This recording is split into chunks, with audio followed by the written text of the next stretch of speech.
the glory of Dharma. May I perfect the qualities of the levels and paths, and thus swiftly attain the state of Vajradhara.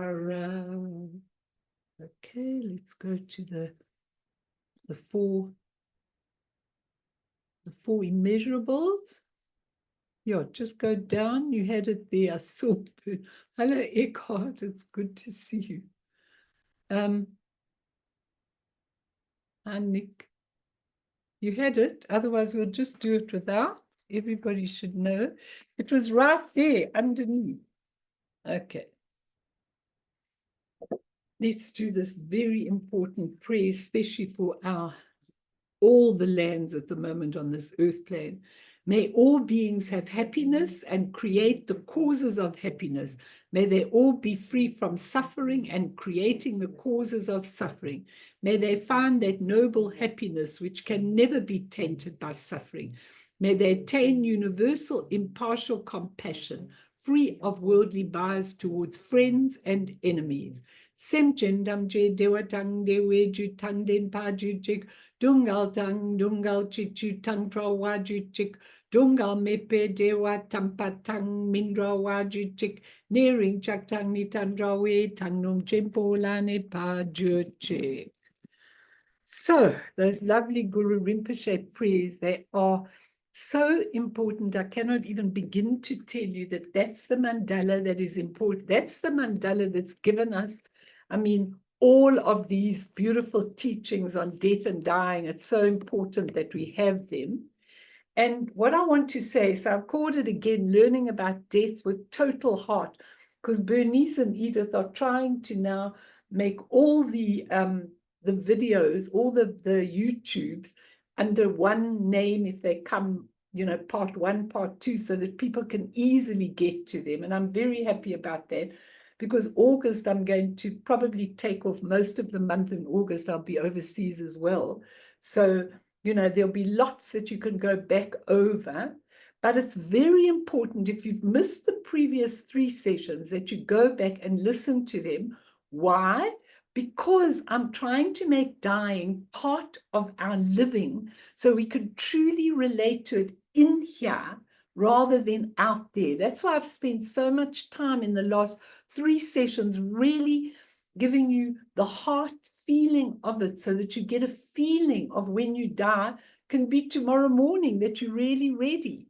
So what I've taught in the last 3 sessions, I've actually never taught in the death and dying teachings before. I've always kept to, you know, the technical things of what it is. But now I understand that we've got to be 100% ready at that moment that death comes. You've got to know it in your heart. You've got to be playing with it all the time in your life, all the time. So I'm going to give us another little short story by Rachel Rehrman. It's called To Be Seen by the Heart, because I think it's also very important. She always gives beautiful story. So she says, when we are seen by the heart, we are seen for who we are. That's a very interesting thing, because when you die, you see from the heart. When you're alive, you see from the eyes, but when you die, you see from the heart. And she says that here. She says, we are valued in our uniqueness by those who are able to see us in this way, and we become able to know and value ourselves. She said, the first time I was seen this way, I was very small, maybe 3 years old. I had never met my godfather.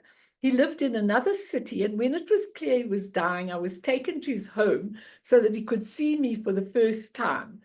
My mother told me that I was going to meet my godfather and that he was dying. I was so small I didn't get the time sense quite right and understood that I was going to see someone who was dead. And I looked forward to this for days.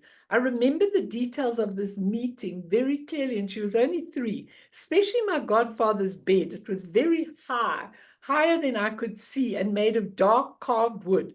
My mother had lifted me up. Lying there among the pillows with his eyes closed was a very old man. He was completely still and so thin that the covers didn't rise up over him very much. She put me down next to him, between him and the wall. She was talking to me softly, but I wasn't listening. I watched him with great interest. Then his daughter called my mother from the kitchen, and she turned away and went out into the hall for a short time to see what she had to do. In those few moments, my godfather opened his eyes and looked at me. I remember how blue his eyes were and how warm. In a voice that was barely more than a whisper, he called me by my name. He seemed to be trying to say something more. I was very young then, but I knew that whispers meant secrets. So I leaned forward to him. I leaned toward him to hear. He smiled at me, the most beautiful smile, and said, "I've been waiting for you." My family were intellectual, formal, well-mannered people who were not openly affectionate or demonstrative. My godfather's eyes and his smile were full of great love and appreciation. For the first time, I felt a deep sense of being welcome, of mattering to someone. Such an important thing, because at death, you really want to do things that matter, and in your life too. His hands were resting on the covers, and still smiling, he slid one a little toward me. Then he closed his eyes, and after a short while, he sighed deeply and was still again.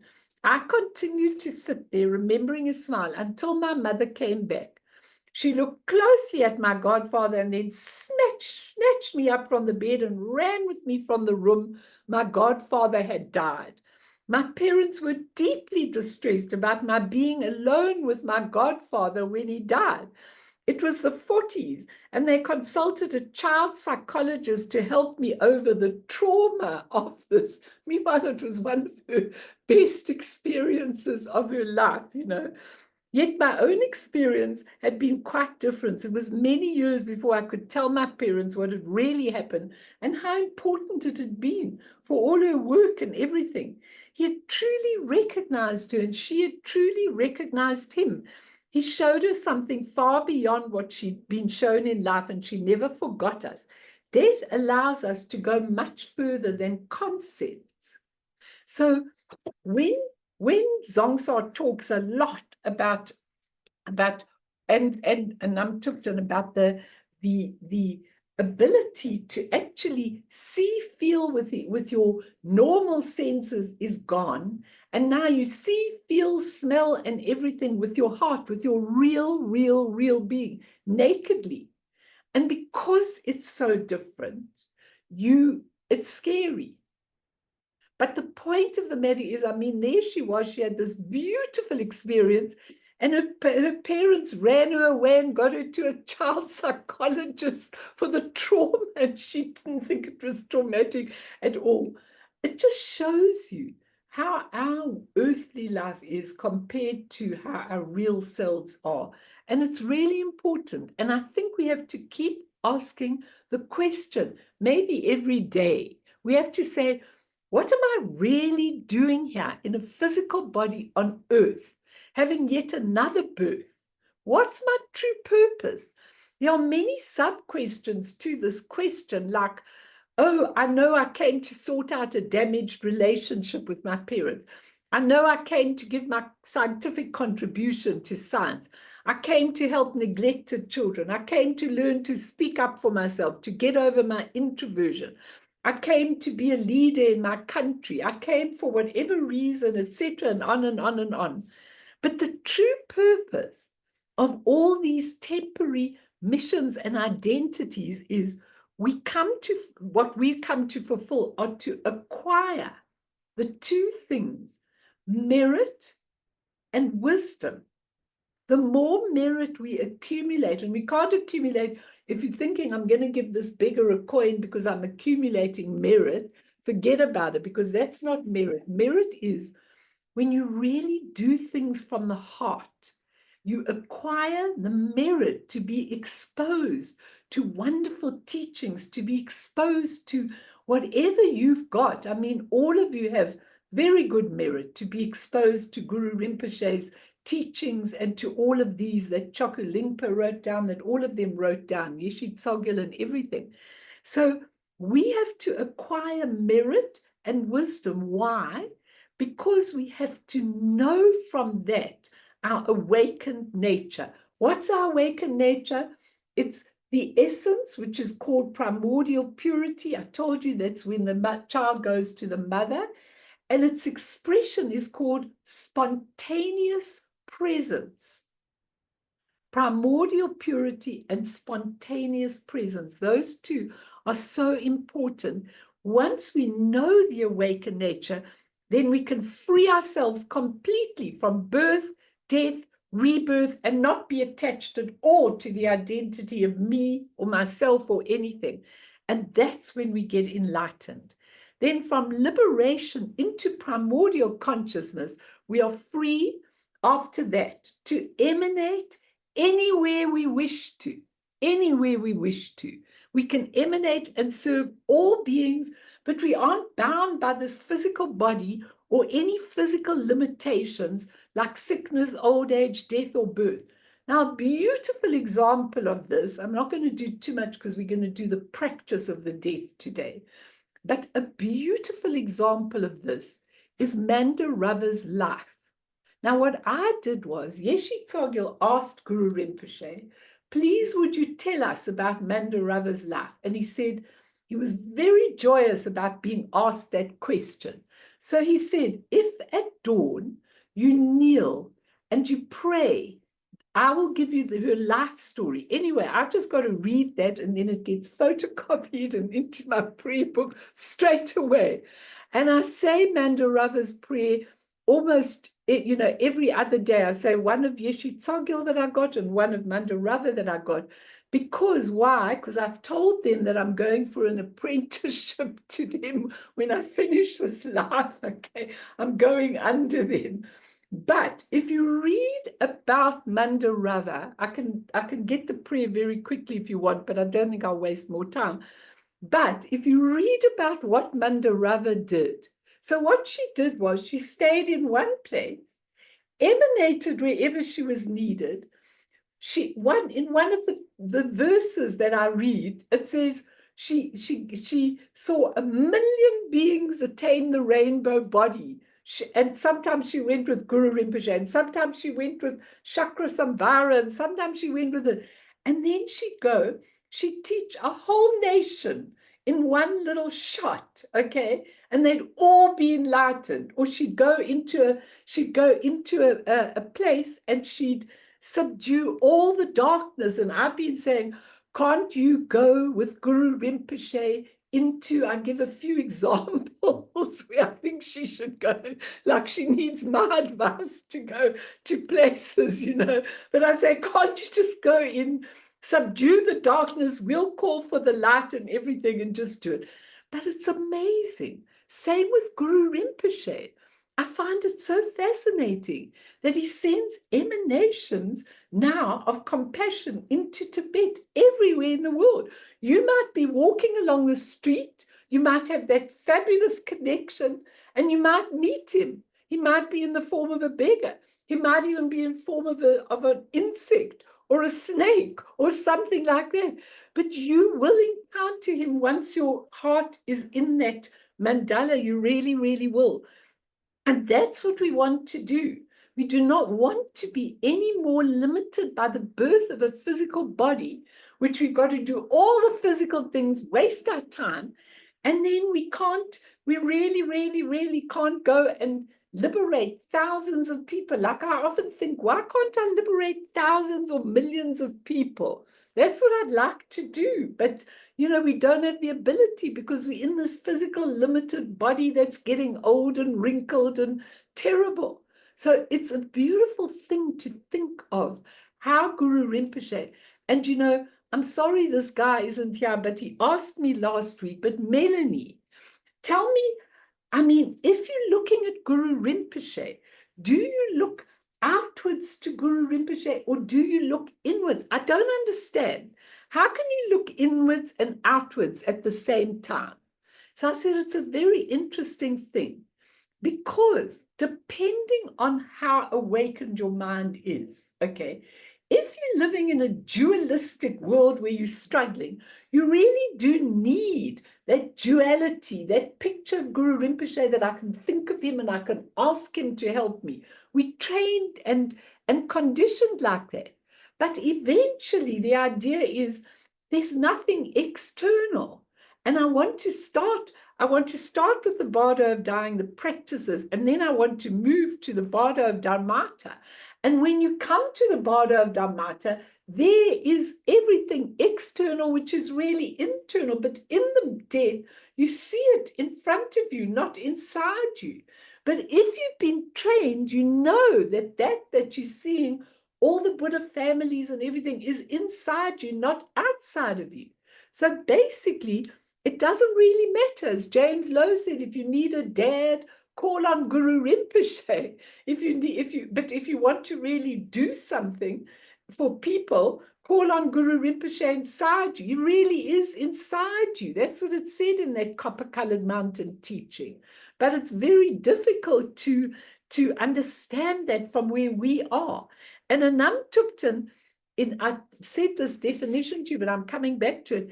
In an ultimate sense, a bardo refers to the cosmic period from the moment our consciousness becomes deluded, trapped by illusion of a separate self, to the moment it wakes up, realizes there's no separate self, and knows that it's inseparable from everything. There's no separate self and no duality. Being in a bardo, which we are in, not only from life to death, but all the lifetimes since we got deluded, means you haven't arrived at your destination. Now, it does seem quite funny, because if we were going on a trip, we'd really want to arrive at our destination, for sure. And we haven't arrived there yet. So it's about time we woke up and saw the true purpose. So this life is to arrive at your original destination.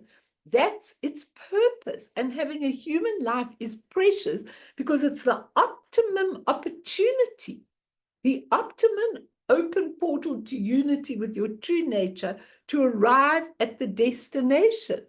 It's much harder if you're in an animal body, or you're a hungry ghost, or you're a hell being. Like these two animals, they're so lucky, because they may arrive at their destination through me. But it's much more unlikely. The ones in the wild are never going to arrive at their destination through somebody, but they haven't got the opportunity to do it by themselves. We are, and we mustn't fail. The death of a lifetime makes it even easier. Your most important word you've got to remember is recognize, which means re-know. I've got to re-know myself, and we mustn't fail to use it. So just to quickly go back to last time, we were talking about the three visions, the three types of visions that we have. First of all, impure illusory vision. That's the ordinary vision of sentient beings. But if we keep remembering those words, impure illusory, that means I mustn't get attached to what I'm really striving for. I mustn't get attached to this negative emotion.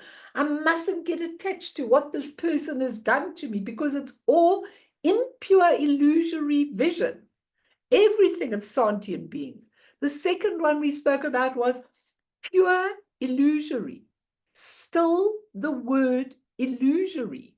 Now, when we go in the bardos, that word illusory is very important, because you say, oh, doesn't illusory means it's not worth it?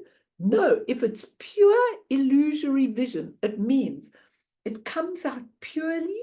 We see what it is, we live by it, we live through it, we feel it. And as I said to you last time, Dzongsa Khyentse says that people see the Pure Lands at all the different levels of their attainment. So we don't all see the same thing. You might not even meet somebody. You both might go to Devachen. You might have a much higher version of Devachen because it's a pure illusory visit, but it's still illusory, which means it comes back into the essence. So you see it, and then you feel it, and then it goes back into the primordial purity. And the last vision, which is the Buddha's vision. So the second vision, the pure illusory, is for bodhisattvas. And the third one is as it really is. So when we're looking at things with the Buddha's eye, when he saw things, and I've told you this a lot of times, sometimes the masters say when you ask them a question, you could say so, you could say so, okay? When you say you could say so, I hate that because I say, no, I don't want to mean you could say so. I want to know what it is. Tell it to me like it is because it's really important. Yeah, even she's shivering. You won't take that. She's shivering because it's so cold and I can put the heater on if you want. But what I'm trying to say is that these three visions represent the viewing perspective, how we see things of the three kayas, the three bodies, if you call them bodies, they're not really bodies, but the three kayas. Everything in the world is made up of the three kayas, and everything dissolves. It originates from and within the three kayas. It's liberated and purified within the sphere of the three kayas. The Dharmakaya, which represents the essence, the Sambhogakaya, which represents the pure illusory, the colored lights, the beautiful expression, and the Nirmanakaya, which is the unlimited expression. The Dharmakaya gives unlimited expression, like sends Buddhas into the world, sends enlightened people. Now, if we know these three visions, these three kayas, if we know and we understand them, then it's very, very easy to liberate yourself in the bardos. Because in the bardo of dying, the first bardo, when you see the clear light, the primordial purity, that the true nature, that is the Dharmakaya. Now, the Dharmakaya is very hard for us to recognize. We perhaps haven't reached that level. Some of you might have. I know I haven't reached it where I know what it is, but I can't see that pure primordial purity yet. And most of us can't.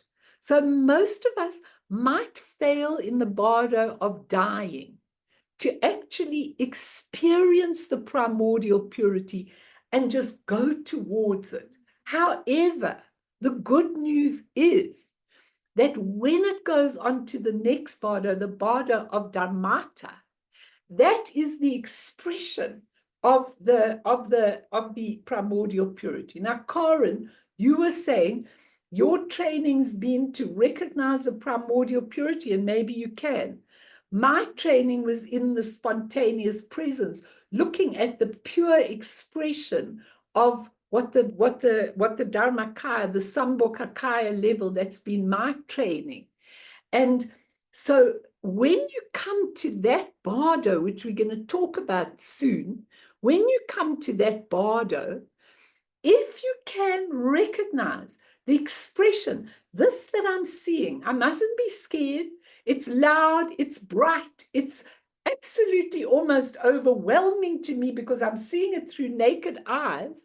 But I remember that this is the expression of my primordial purity. And if I can recognize it, I can liberate in that second level of Sambhogakaya, which would be brilliant, more than brilliant for us. And we could go then to any of the pure lands. There are hundreds of pure lands. But as I said, you see the pure lands the way you see them, okay? So it's the pure expression, the five wisdoms, which we'll talk about just now, also ways of seeing reality, ways of getting awareness. We see that in the second bardo. Now, the third bardo, that's why this teaching, to understand it, and I'm throwing it open to question, question. As much as I can answer, I will answer your question.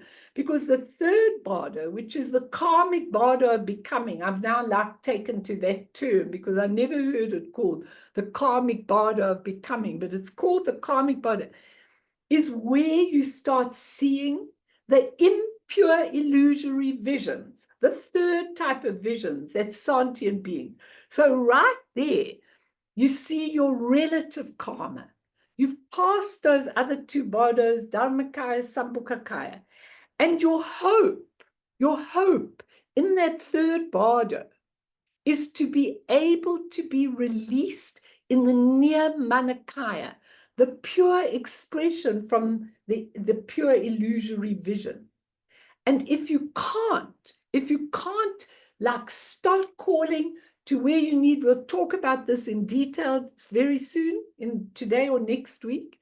But if you can't, and you are there, if you believe that your karmic visions, which come from your higher consciousness, are absolutely true, if you believe they are true, then you are sucked into that impure illusory vision. And it's really, really difficult for you to free yourself. However, again, the good news is you get a chance when you die, you get a chance in the next bardo, you get another chance when you're in that bardo.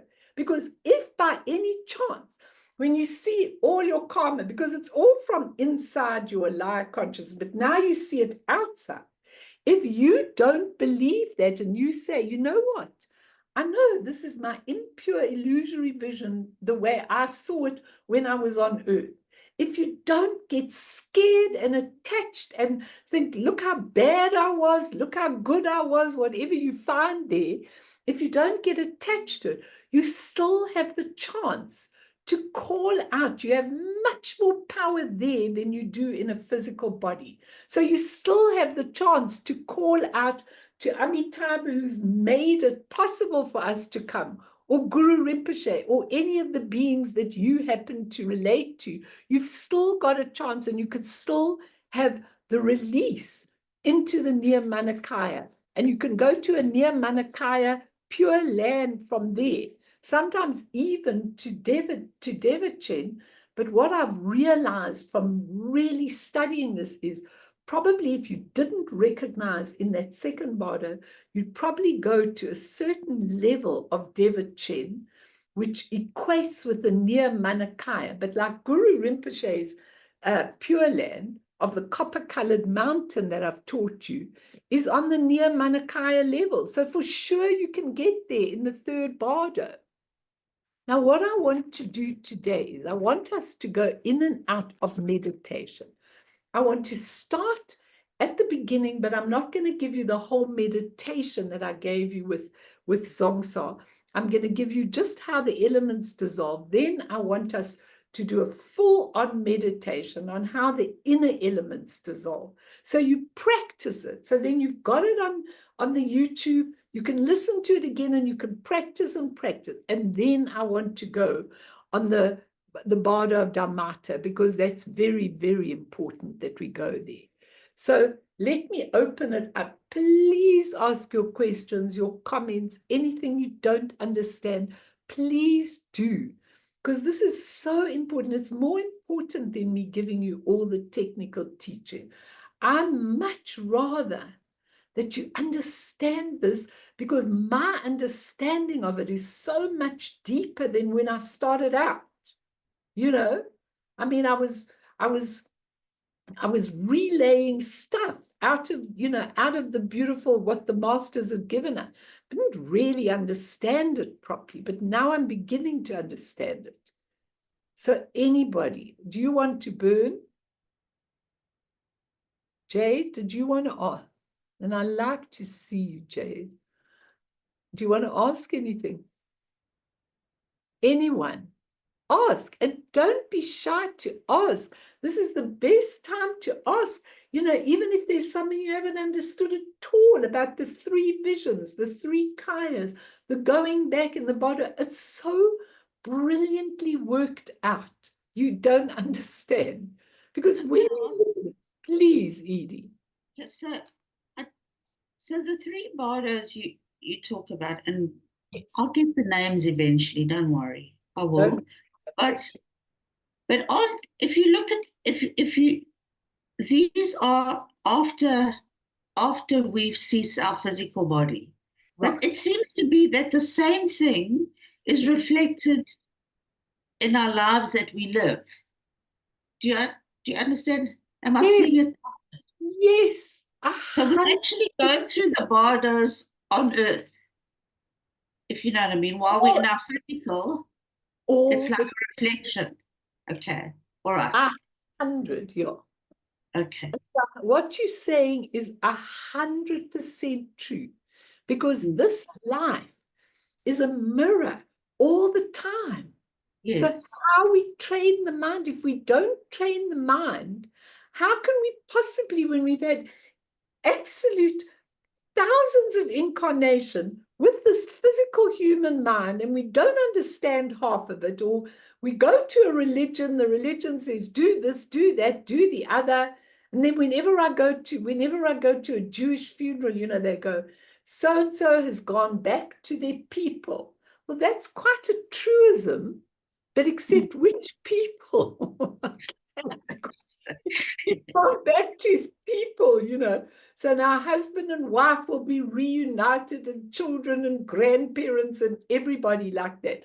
That's what you taught. Okay. So you believe that. So if you believe that in life, soon as you get to death, you're just looking for your mommy.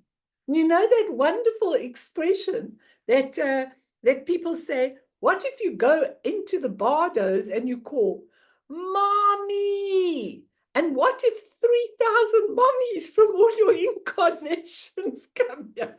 Which one are you going to choose for your mummy? You've had thousands of mummy. Some of them are insects, some of them are dogs, some of them are all kinds of things, but you had them. And if you call them, how many are going to come forward? But we learn this instead of your question is so relevant and so pertinent and perfect, because the three kayas, our whole lives are the three kayas. If you could see through pure illusory eyes while you were in a body, you would already be liberated before you've even gone to your death. Okay. So then you would live your life differently, because what happens if somebody comes in front of you, somebody that's really awful to you, and now you look with pure illusory vision at them and you see, but this person is so beautiful. I wonder why they're being so nasty to me. I wonder how I created this reflection with my own mind. So it's all 100%. It's just that in the death, it's so tangible, for us to see. Whereas here, you've got to train your mind to see it. But if you get that, Edith, then you're on your way. Okay, you're on your way. It's a very good question and very important. Thank you. Anyone else? Anything you want to know? You sure? Okay, then let's go to your meditative position. I'm not going to do that whole one of we've done the outer dissolution, but I'm just going to help you with that outer dissolution, and also to tell you that, like for example, Zongsa says, when earth starts dissolving into water, then your body starts feeling heavy and everything. Now, in the teachings, it gives you the secret sign. Okay. If you look deeply at the secret sign, it's not really a sign. It's just the physical elements dissolving. And so when your physical elements dissolve, you automatically see things like, if you go into a boiling hot room with a fire, and then you come out into the freezing cold afterwards, you'll probably see some sparks in your eyes, or vice versa. When you come in from the dark and the light is on, suddenly you see sparks in front of your eye. So when these elements are dissolving, you really do have a secret sign. And if you are alone and with nobody to teach you, it's quite important to understand those secret signs, because then you know, oh, I know what's happening to me now. So everybody get into a beautiful meditative position. We're going to mainly do the inner elements, but just very quickly the outer one, which we have done before. So let's say you are dying and you know you're dying. You've been ill for quite a long time and you know you're coming near to the end. And so now you've said to everybody, please, if you want to stay in the room, please be quiet. I need to concentrate on all my teaching that I've learned. I need to follow this very, very carefully. And you now are alone and you're still breathing.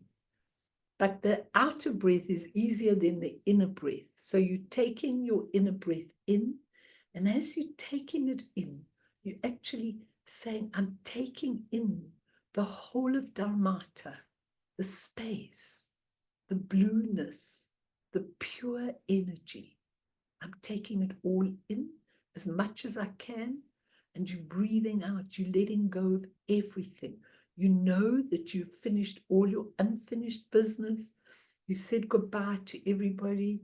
And now you are just following.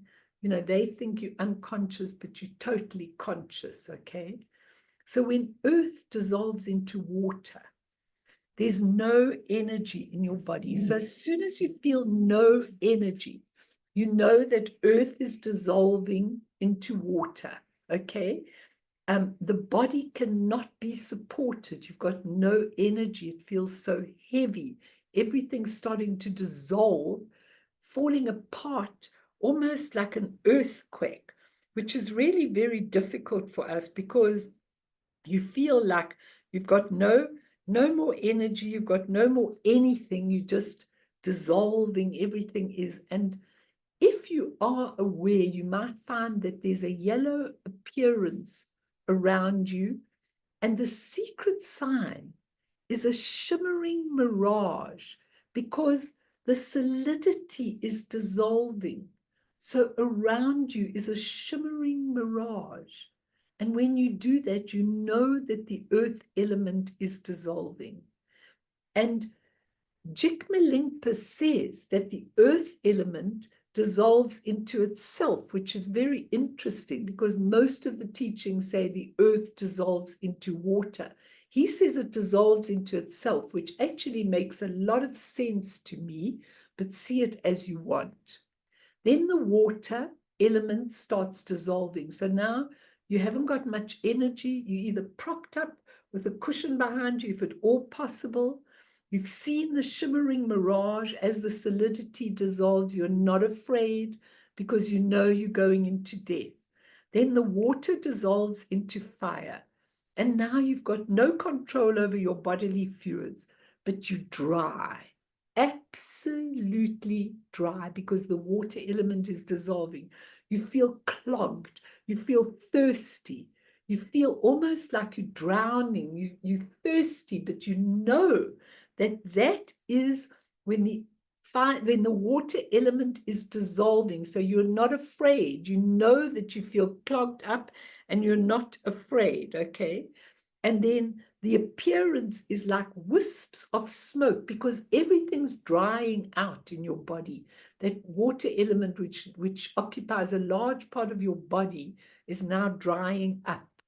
And then we go from the earth element, from the fire, the water goes into the fire. Now the fire is going into air. What happens when the fire goes into air? The warmth seeps away. You've got no more warmth. Thirst in your hands and your feet, the extremities.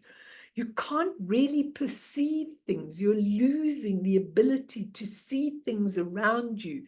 And the feeling is like when the water element's dissolving, you feel like you're drowning. When the fire element's dissolving, you feel like you're consumed by fire.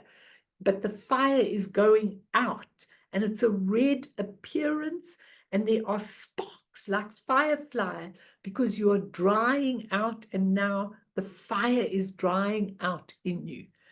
And finally, the air starts dissolving into space or into the ether. Now, that's very, very interesting when the air dissolves, because it now becomes very hard to breathe, but you're not fighting. You are with it. So the in-breath is short, the out-breath is a bit longer. It's a labored breath. Sometimes you don't breathe for a long period and then you breathe out. And a little breathing in, because there's no more air. The air element is dissolving and you've got a labored breath, and the whole world is blurred around you. It's air's dissolving into space. The physical world is slipping away. You are not afraid, because you know that that is what happens to you in this bardo, okay? And there is a grinding roar, like 1,000 thunders at that moment, as that air is dissolving into space. And space, you actually see all the colors at that stage, and you see a lamp flame with a red glow, and you know, I'm dying. All the elements are dying. And if you remember what Zongsa said, he said, you could be dehydrated, you could be shivering, you could feel cold, but you just relax. As you relax, it comes very, very, very easy. And there's nothing, you feel sometimes that there's a big pressing down on you, but it's just the disintegration of the body elements. And that is very important for you to understand. Now, all the outer elements have dissolved. Now we are going into the inner elements, and we are going to do it from Anam Tuptim, because he does this very, very beautifully. So you're not finished dying yet. Now you go to the inner elements, and you are really, those inner elements are dissolving. Now remember, you have the seed from the mother and the father that came to you in the world. When the semen and the seed met, they split up. One went to the top of your body when you were being born and you were being grown as a baby, and one goes to the bottom of the body. Now, those inner elements must really, really dissolve. So you've got no more strength, no more energy. The water element is dissolved, the fire element is dissolved, the air elements, and actually you did, but there's still a lot going on, and nobody should touch you at that stage. And there are 3 phases of the inner elements dissolved, called clarity, the first one, increase, the second one, and attainment, the third one. So we're going to go through this very, very clearly.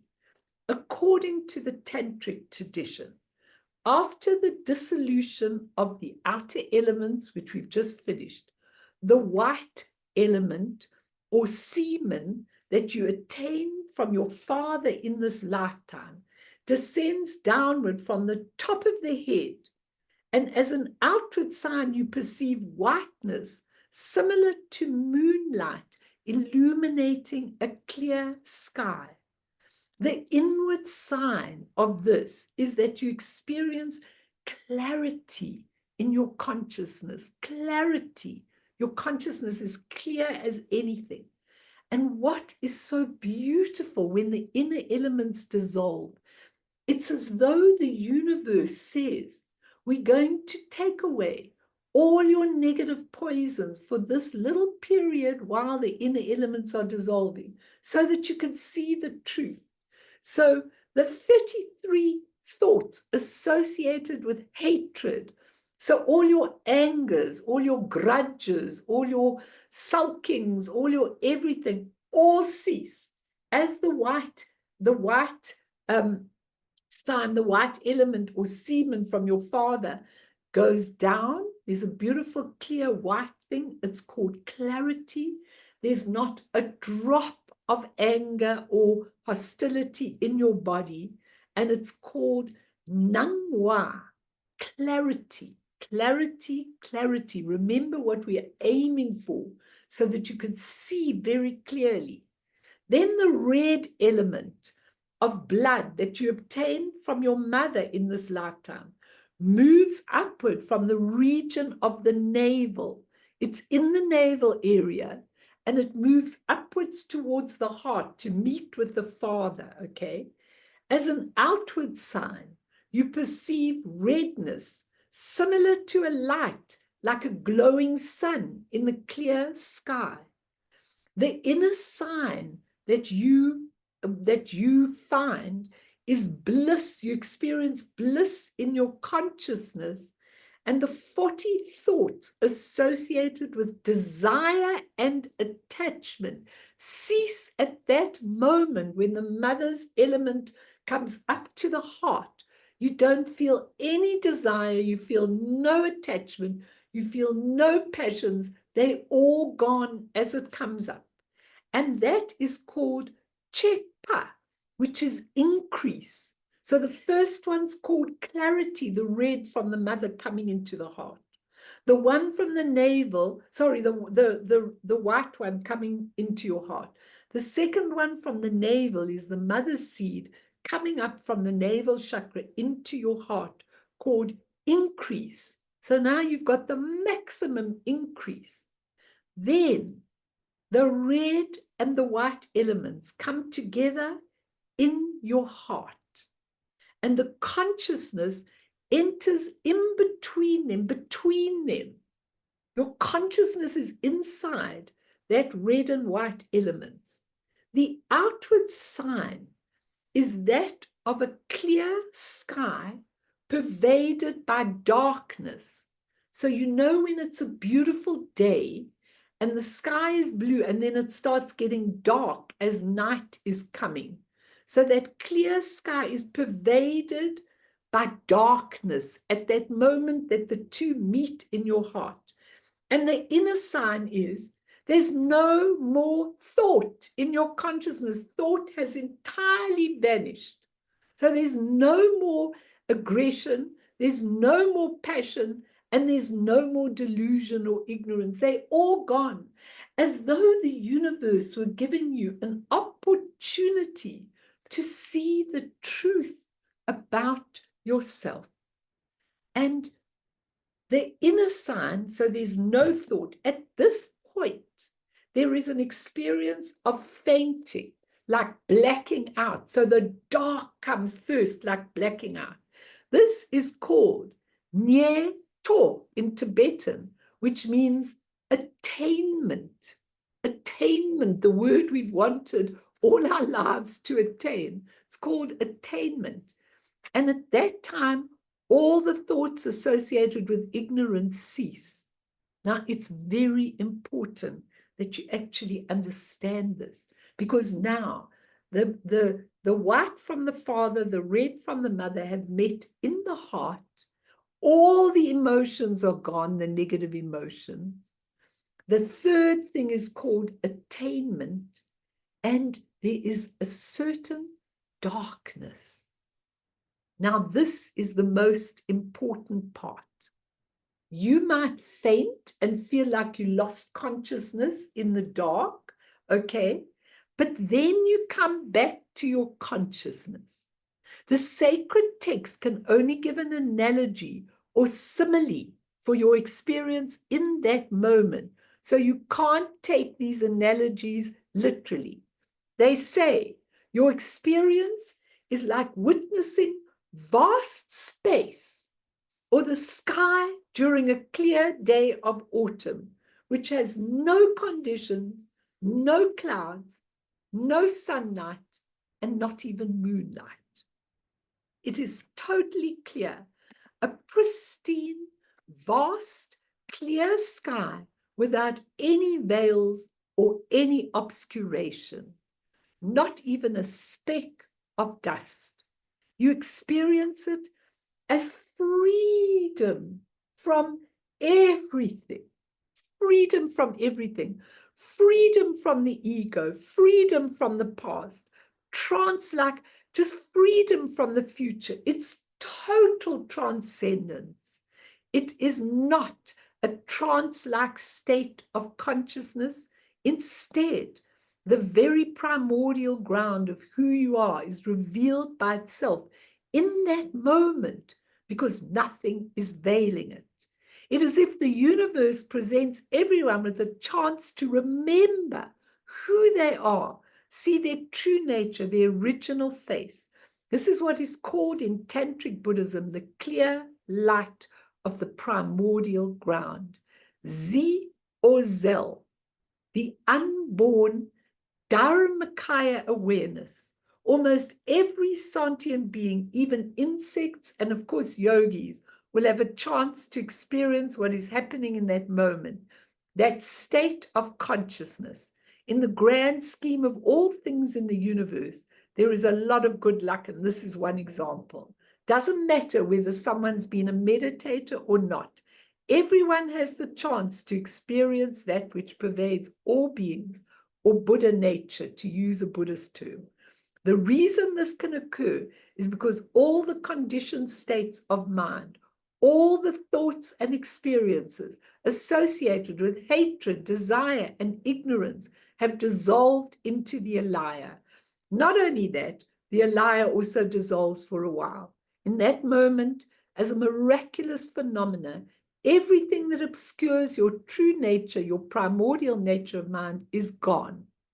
If you are able to recognize such a state of consciousness as the true nature of who you are, then you will be enlightened in that moment.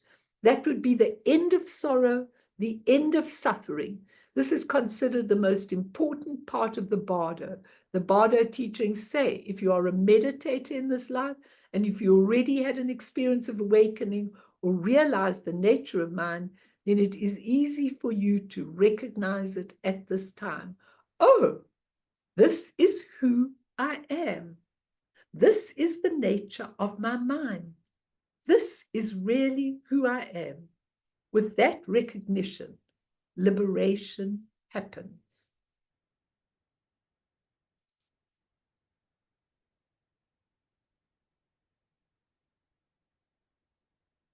A lot to digest. But that moment, when the two come together, when you actually are dead and the inner elements have dropped, you can do the power practice, which I'm going to practice with you in a few moments. Very easy power practice, which is actually taking your consciousness out through the top of the Brahma aperture, even if you're not a Buddhist, into the space. That's the time to do the power. Very important, and you should be practicing the power every day. So you are so familiar. You can practice all this every day. So you're so familiar, it's like the back of your hand. And the power, if you've got a master there, which most of us probably won't have, they can do the power for you, the transfer of the consciousness through this little dent in the top of your head. But isn't that beautiful? Remembering the 3 levels. Clarity, the father moves down. Increase, the mother moves up. Dissolving into the darkness, attainment, coming out into the light. Even if you only remember those few instructions, called attainment. And that, from what I've read in all the texts, that is the very important time to do the power practice. So before we do the power practice, let's see if anybody, and then I'm going to do it with you so you can practice at home. If anybody wants to ask or say or comment just how you feel about it. Ego, what do you feel about this?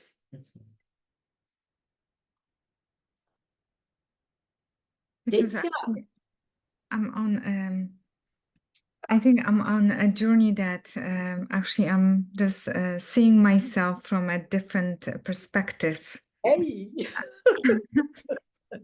Yay, I'm so pleased. If all of you can do that, I'm so happy. This is all so important, and it's not difficult, because if you extract out of it what we're looking at, I mean, it's so amazing, because what we're looking at here is the fact that how we come into a body with the father and the mother, the seed and the semen, and then Then they have to go like that in the little baby's body into their own place, one in the top of their head, one in the navel chakra, and then the body can start developing. The consciousness goes in. And then when we come home again, which we were talking about on the first time, then the consciousness must go back to where it belonged, and all of these must dissolve. So we do not have to be, absolutely scared, because if you've got all this teaching, how wonderful is it that we've got this teaching? So true. Also, I felt like I'm not who my mom is or who my dad is. Like I'm completely individual. Like I'm not the past of my mother doesn't define me as well. The past of my father doesn't define me, who I am. Although I'm coming from them, but still I am who I am. Yes. 100%. I just heard of somebody, it's so interesting what you're saying. Yesterday over lunch, this girl was telling me about this young woman whose mother had cancer of the stomach, something in the stomach of a cancer. And so she decided that she's going to have the whole stomach removed. She's a young girl. She hadn't had her children yet or anything. She's going to have her whole stomach removed because the chances, the doctor said, the chances of you getting what your mother is getting are strong. So she had to have it. And then she had to, I don't know how she did it. She did have children in the end. I don't know if she actually had them inside her or she gave them to someone else. But really, to think of that.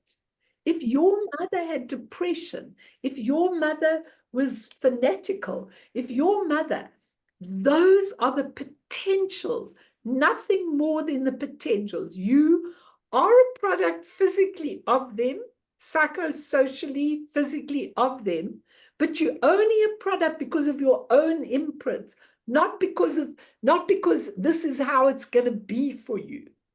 You have to overcome whatever the karmic circumstances are of your parents. You need to go beyond that. And I really believe that whatever you inherit from your parents is just a potential because of your own imprints. It is really possible to go beyond that. So if you have understood that today, Iga, then bravo. Okay, bravo, because you've really understood both of your questions today.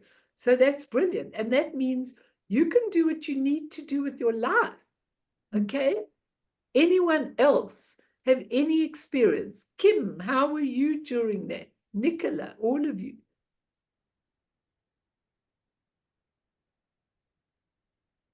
Just unmute yourself. We can't hear anything.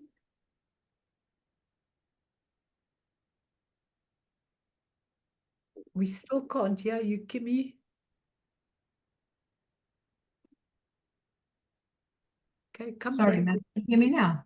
Yes, I can. I love these lectures. I loved them in the past and I love them now. And it is with a deeper understanding now. Definitely. It's from, as you say, from the heart. Awesome. No, it's very important because I want all of you, never any of you to say, oh, I don't know what I'm doing. I'm dying and I don't know what I'm doing. It's very possible to feel that at the time of death because it is a big jump. Okay, it's a big thing when you're dying and when you actually, the minute you actually, oh my God, I'm dying. Okay, but if you know this stuff, in 2 minutes, you can bring yourself back and be right there with them. I mean, how lucky are we to get these teachings? How fortunate are we? None of our parents or their parents had anything like this. It wasn't around. So we can really, really, really do it. And then also, look, when you understand the inner elements dissolving, it makes it very easy for you to be able to attain the clear light.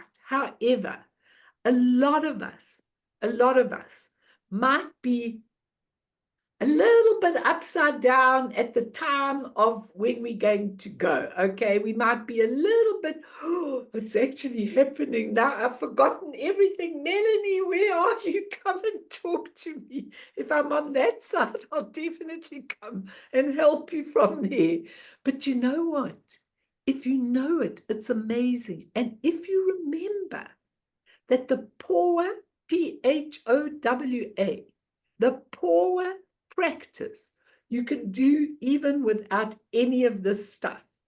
You can actually do it with somebody who doesn't know anything like this. Okay, so let's do it so that you've got this and so that you really understand. Sorry, Eckhart, please. I should have actually asked you. You've got so much knowledge on all of this. Okay, can you hear me? Yes, perfectly. When you realize the dark light is coming, it gets darker and darker, gets very dark. And at the end, most people lose their consciousness for 3.5 days. And that's why it's so important to be in the present. Wherever you are in the bardos, whatever bardo it is, be in the present. Realize what is happening. And then hopefully you could overcome that very dark period, the end of the dark light, where everybody seems to switch off and become unconscious. Beautiful. And I absolutely agree wholeheartedly. And it's so important. Sorry, my microphone or camera. Don't worry, Mimi. As long as you're there, you'll get it. You can always ask me. But that's very important. I agree. And people do faint and wake up much later. Some of them wake up again in the Bardo of Dhammata, look at this, all these lights and sounds, and then get scared and then faint and then wake up in the Bardo of Becoming with all your karma in front of you and everything, and then bewildered. So it's very important that you practice this, and it's very true what Eckhart's saying. But the POWA, I tell you something, that James Lowe does a beautiful POWA practice in his YouTubes. So it just goes like this, and this is a very beautiful POWA practice. He just goes like this. Seat yourself in a lovely position, look out to the sky, and as you give your see everything going out into the sky. So it gives a little bit of a blurb, and then he goes, ah.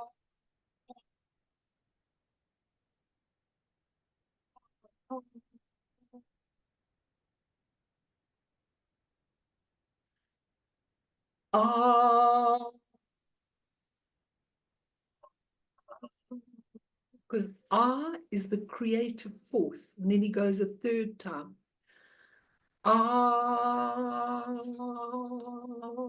That especially the Tibetan, you can do it AH, but the Tibetan word is actually the creative force. So when you give that you're actually creating in the most beautiful way. But let's do the bardo. So you're sitting in your bed, and the inner elements have just dissolved. They say the best time, some people talk about doing the POWA before the inner elements have dissolved. I've read a lot of text on this, and they say you should complete the inner elements dissolving and then do the POWA, because then you're properly dead. And you can do a POWA practice that suits you, right down to the very, very simplest practice like I've given you. When you do that you can imagine your whole consciousness going out through the Brahma aperture where this little dent is there, and you can follow the path of whatever you are trained in or whatever is important to you. So just let's do a general practice. So sit comfortably.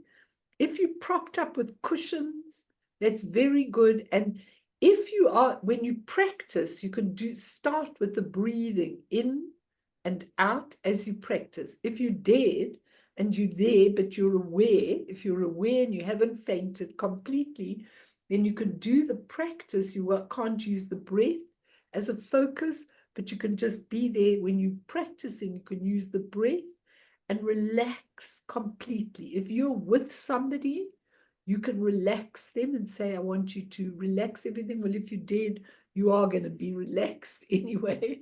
But you ask them to be totally present. And this is the first power practice. In the sky in front of you, invoke the embodiment of whatever truth you believe in the form of radiant light. If you're a Christian, maybe Jesus or Mary or a saint. If you're Jewish, perhaps the light of God or an angel. If you know one, I remember my father was doing it, and I didn't even know these teachings, with Archangel Michael at the time. If you're a Buddhist, a Buddha with whom you have an intimate connection with. It's just a part of yourself, but you're doing it for the transferring of your consciousness. The important point of whoever you do it with is that you consider this being to be the embodiment of truth, wisdom, and compassion. Okay? If you have difficulty visualizing, then just feel the presence. Okay? Do not do it with a deceased relative, because that's not a good plan. Do it with somebody that you think in your mind envisions the beauty of truth and purity. Okay. And then you focus everything. You're already dead, and you focus everything, and you could practice with this and pray. So the important things to put in the prayer, you do it in your own words, through your blessings and guidance, through the power of the light that streams from you. May all my negative karma, my destructive emotions and blockages be purified and removed. May I be forgiven for all the harm I've thought or done. Now that you can do in your own words. You can say, I ask for forgiveness for all the things that I haven't managed to do in this life. I ask totally for forgiveness, and I ask for all my obscurations to be totally purified and removed. And then you say, may I accomplish this profound practice of power and die a good and peaceful death. You don't have to do that, but you can think to yourself, I want to accomplish this power practice. And then the last thing is, you always benefit beings. And when I go through my Brahma aperture at the top of my head, may all beings who are dying at this moment also be able to transfer their consciousness with a power. And then you imagine that this beautiful being, whoever it is, really has compassion for you and responds with a loving smile and sends out love and compassion in stream of rays and light from their heart. And these touch and penetrate you, and you feel all your negative karma, your destructive emotions be taken away, and you are totally immersed in light. You are now completely purified and completely healed by the light streaming from the presence. Consider that your very body itself, created by karma, now dissolves completely into light, and the body of light you are soars up into the sky and merges inseparably with the blissful presence of light, and remain in that state of oneness with the presence for as long as you possibly can. That's a more detailed power. If you want to even more simple, just do the practice very simply. Begin by resting quietly, and then invoke the presence of the embodiment of truth. And just look at this present and imagine your consciousness as a sphere of light of your heart, which flashes out from you like a shooting star out through your Brahma aperture and flies into the heart of the presence in front of you. It dissolves and merges with the presence. And if you want to say, ah, as it's going out, that's also okay. And there's a third practice, which is even simpler. You just say, my mind and the mind of the Buddha are one, or God, or Christ, or whatever, are one. And you just go off completely into the light, just going through your Brahma aperture. So those are the ones that you do straight after the internal of doing it. And you should practice those. You really, really should.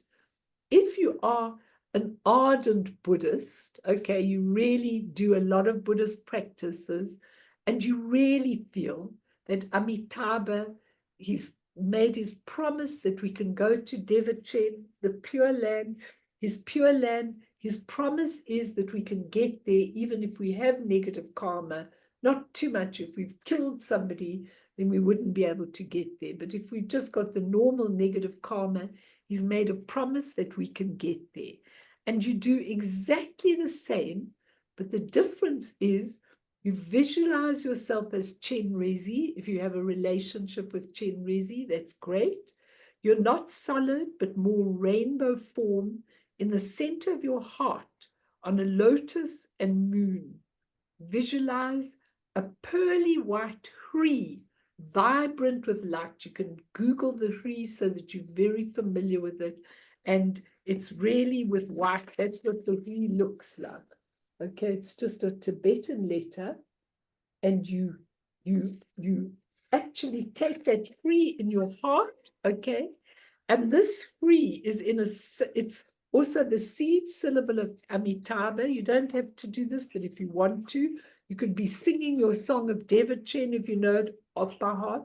And this Hri is in a central tube which closes under the navel and goes right up through like a trumpet at the Brahma aperture. And this tube is white on the outside and red on the inside. And above your head is Amitabha, beautiful red color in meditation posture. His hands hold the begging bowl. You think he embodies all the wisdom and compassion of the Buddhas, and he has a willingness to accept you and not judge you. And you try, if you're with somebody, you can take them a picture of Amitabha and tell them to put it there in front of them and pray to Amitabha to give you the strength to develop confidence, to be born in Devachan, and to overcome all your negativity, okay? And to have that connection. And then you see that Hri in your heart, only if you want to do this, and the Hri goes right up through your Brahma aperture into the heart of Amitabha. And then you're free. You'll be born in a lotus in Amitabha's land. You don't have to do that. You can do it with Amitabha without all these things that I've given you. They do teach you to block all the other openings, which take you to the lower realms.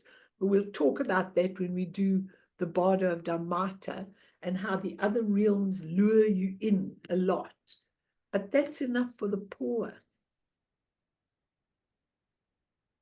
Very easy. You could just do the simplest pour. You could say, oh, I know now I'm in dark.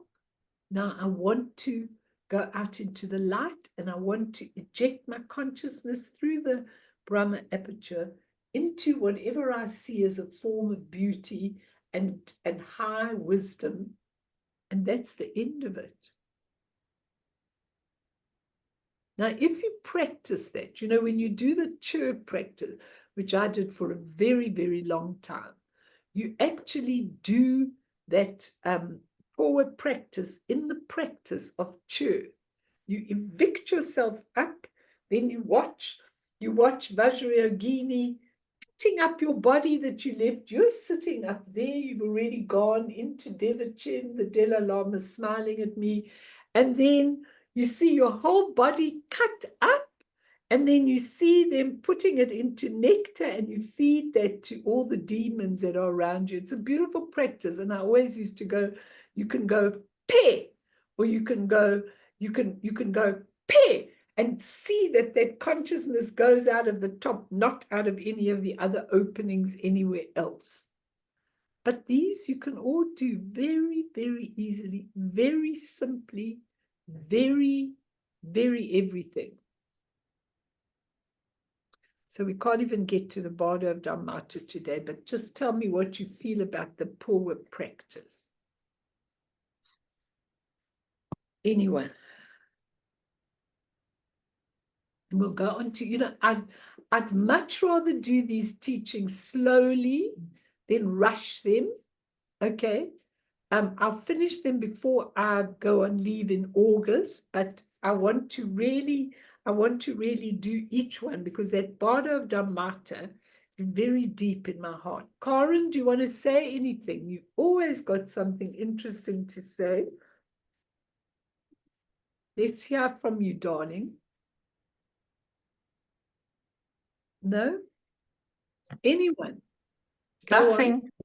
Nothing for a change. How come you've got nothing?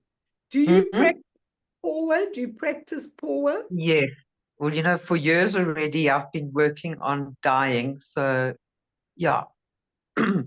Wonderful. So do you want to comment on your experience in the practice? It's just slightly different. I think we all experience differently.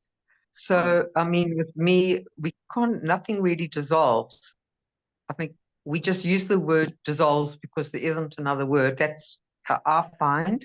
And then I'm just thinking, like now I'm just looking at my stuff. To me is like when the earth, let's say now, dissolves. Right. It's really like with me, when you can't move, then it's like an earthquake. So I'm saying that's how I experience it. But I'm already not, it's not with the eardrums, that's already gone. I'm feeling it with the body. So I'm just saying that each one I think will experience it when we practice, experience it differently. I mean, you give us the visions, and it's wonderful because I think that does remain the same, but the actual experience or the vision might be slightly different. Exactly. Not might. I think that was the thing I said in the first place. That, these teachings are not rigid, because remember, it's your perception of what you're seeing. It's not, it's your own perception. So even if you went to a pure land, you see it differently. Each of you see it differently. So it's really very important to understand that there's no such thing as right or wrong. It's just understanding of where you are coming from. Like we've agreed, you and I, that we've got different emphases in our practice, and that might also be because we both got different things to do. You might help on a completely different level to the way I help. I have to take these teachings, and what is so important to me is to give them from my heart, and then you take them, give them from your heart, not these rigid teachings, because a lot of people would find that difficult. But the power practice, honestly, if you think about it, if you just envisage something pure, once you know that you've reached the dark side where we definitely faint, and as a Namtukten said, you faint, but then a lot of people wake up after that if they trained, and you faint, and then you wake up, and then you can go wherever you're going, whatever you're doing, and whichever, if you're doing a pawa, that's fine. Some people might go straight onto the bardo of Dhammata, or they may faint and not wake up at all, even to do the pawa.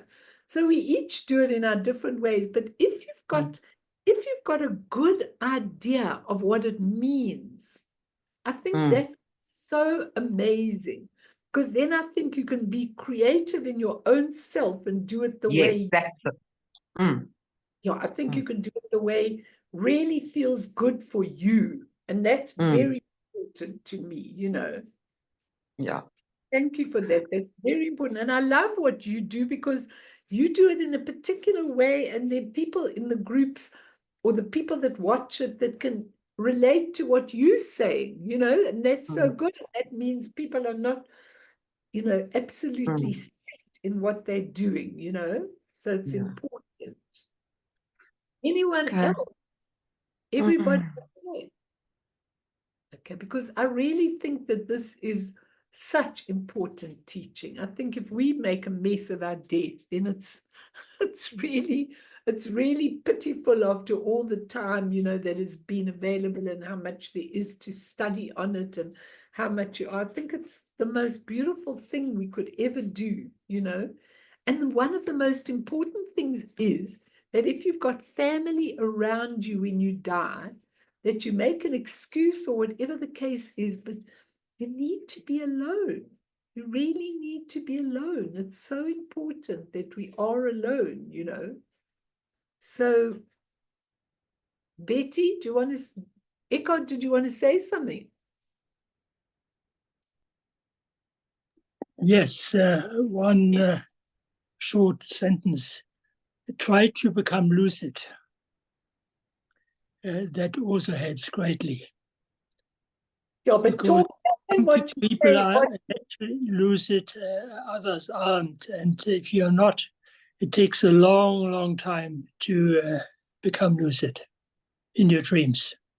It can take a long time, or you could just have a lucid experience that wakes you up. It depends. I agree Yeah. with you. It's very important to start looking at things, to start becoming aware of things. Awareness is all we've got. But I think that a lot of people are lucid in their own way, but too scared to say because they haven't got any teaching that really corresponds to what they are experiencing. And that's why this is such an individual thing. And it's very important that you all understand this and that you all feel confident when you go to your deaths. And if you don't, then it's not my fault. Okay, it means you didn't ask. Okay, I want you to be lucid. I really do, but I think it's really, really important for you to spend a lot of time pondering. And that's a very important thing. If you just ponder things, wow, like really like Edith's idea of, oh, so actually, when you're in life, you should be looking at the three kayas and all of that. Of course, that's the right time to do it. And if you're awake and if you're aware, and if we don't spend so much time in rubbish, we spend so much time with rubbish. I listen to people. We had to go out on 2 meals this weekend, and I listen to what people say. And sometimes I try to turn the conversation so that it becomes a little bit meaningful. People listen and everything because I just want to have a meaningful conversation, not just talk about business and money and all the other jazz that everybody talks about. We just occupy our whole lives, with it. Really. And I said to my husband, listen, I'm telling you once and only once, Joss, that if you want to understand what to do at your death, I can't tell you when you're dying if I'm around. I can't tell you, it's too late. So I'll ask you to just watch these instead of reading the news for 24/7. Just watch this latest death and dying things. And at least you've got a good idea about it. Anyway, he hasn't asked for them up until this point, so that's all. So he must go his own way. There's nothing you can do. Lots of people are much more interested in the worldly things than they are in any spiritual thing. And I think it's a great pity. I really, really do. Anyway, let's dedicate for all people who are caught in the bardo, especially today's teaching. Let's dedicate for all the people who've died terrible, terrible deaths, either by, I'm just using some of the things, by these awful earthly, earthquakes, floods, tornadoes, hurricanes, and those that have died because they've been terrorized and because they don't know where they are and they're absolutely lost. For all of those, we dedicate these teachings. May they be of a little merit, and may all beings be able to die a beautiful, enlightened death. And through this merit, may we all achieve Buddhahood And thereafter, once all harmful enemies have been defeated, may all beings be liberated from the ocean of existence, stirred by the waves of birth, old age, sickness, and death. We really have to go past these things. It's time. Otherwise, this world is going to really be a difficult place. It is already. Sonam die tamche zipane topne nepe dranam pamshene chegana bala frupaye sip sole wadro washo.